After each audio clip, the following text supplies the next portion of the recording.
You may think that to vote, you need to go to your polling place, wait in line, and cast your ballot on Election Day. But we are busy people.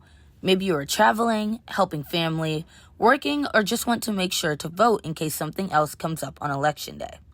Flexible voting options gives us ways to cast our ballot in the manner that works best for us.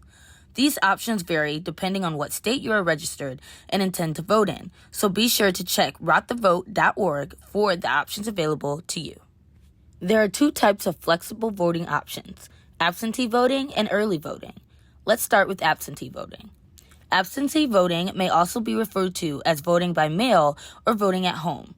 The idea is you complete your ballot at home and then mail it in or drop it off, depending on laws in your state or county. The idea is simple and the benefits are huge. Request a ballot by the deadline. Receive and complete your ballot in the comfort of your home.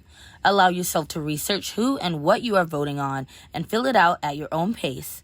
Then, following the instructions, return your ballot either by mail or at a designated location, depending on your state and county laws. Voting by mail allows you to avoid having to wait in lines for in-person voting, help reduce lines for those who must vote in person, free your schedule to volunteer or help others on Election Day, and make sure you vote no matter what comes up on Election Day.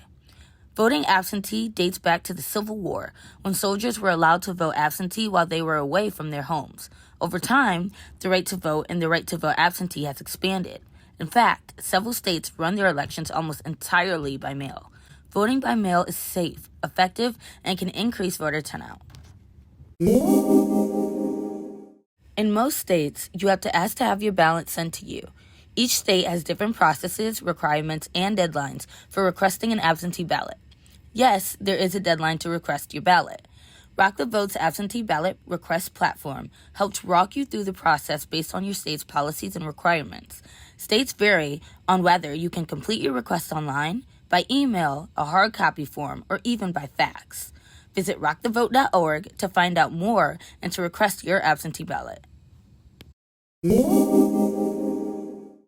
Carefully follow the instructions to complete your absentee ballot, paying close attention to which signature you use.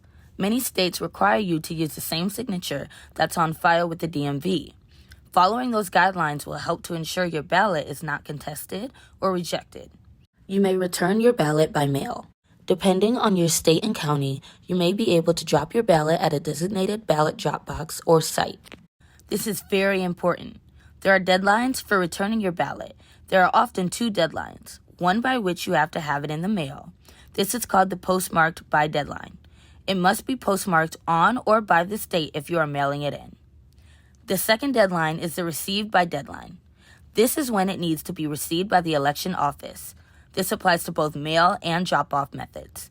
If you are nervous about putting your ballot in the mail or being received by the deadline, check to see if you can drop it off yourself. Also, almost all states enable voters the ability to track their absentee ballot whether you drop it off or mail it in for more assurance. Remember, everything varies by state, so check rotthevote.org for your dates, deadlines, and requirements for voting by mail. Now that you know more about flexible voting options, you can find the way to vote that works best for you and your life. There's no off season for democracy. Use your flexible voting options and rock the vote.